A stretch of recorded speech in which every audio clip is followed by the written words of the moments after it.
You have been warned, as per City College, to leave the campus. If you refuse to leave, you may be placed under arrest.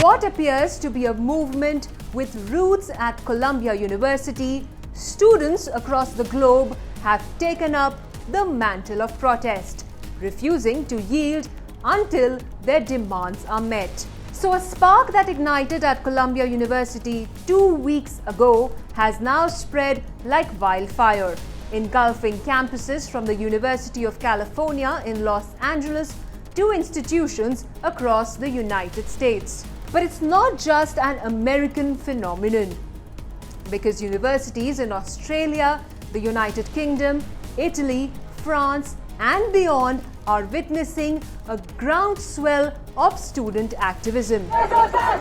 Now, at the heart of these protests lies a demand for divestment. It is a call for universities to sever ties with investments that support weapons manufacturing and the State of Israel, particularly considering the recent Israel-Hamas conflict. But what do we know about the protests at universities around the world? For that, let's take a closer look.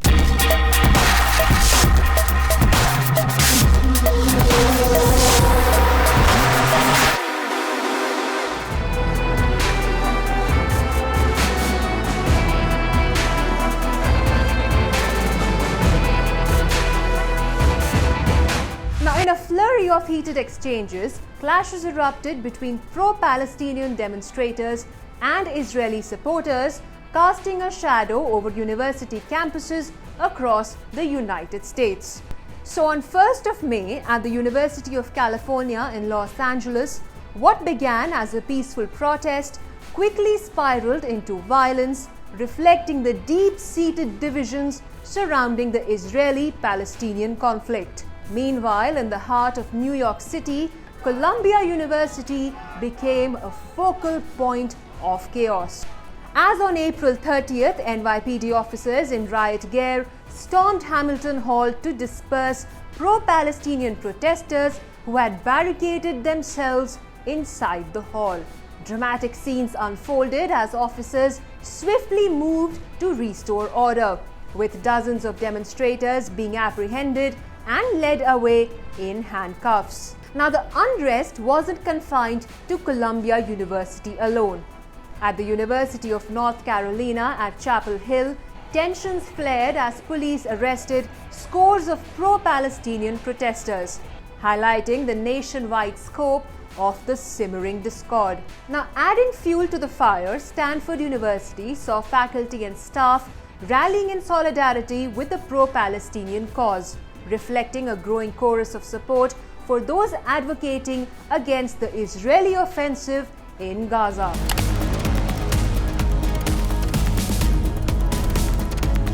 Now, in a wave of solidarity, UK universities witnessed student protesters setting up camps reminiscent of recent American sit-ins. At UCL, a rally organized by UCL Action for Palestine declared unwavering support. Warwick University and University College London became focal points, hosting encampments and impassioned rallies. So from Leeds to Sheffield, tents adorned with anti-Israel banners and Palestinian flags symbolized activism. Calls for support echoed in Bristol, Newcastle and Leeds as students pitched tents outside university buildings.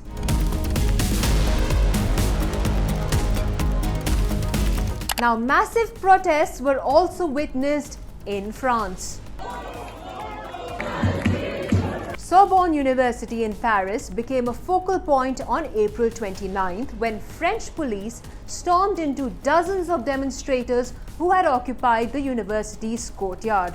The institution had shut its buildings to accommodate the protesters, who numbered around 100, set up tents in the university courtyard and unfurled a giant Palestinian flag, passionately chanting "Free Palestine" while urging the institution to condemn Israel. Free, free Palestine! Free, free Palestine! However, their protest was abruptly interrupted when police entered the university grounds in the early afternoon, forcibly removing them.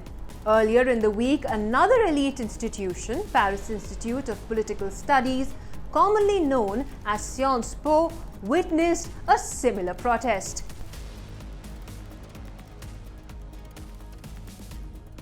So, pro-Palestinian protest movement, akin to its US counterpart, has gained momentum across Australian universities as well. At campuses including Sydney, Melbourne and Canberra, encampments have emerged as participants demanded transparency and the severance of ties between their educational institutions and arms manufacturers allegedly supplying weaponry to Israel.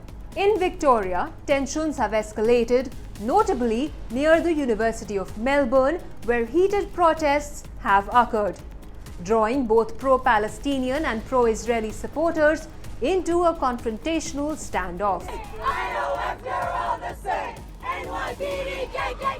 Now, as anti-Israel protests gain momentum at universities across the globe, one can't help but wonder how far-reaching will this wave of activism extend and for how long will it persist?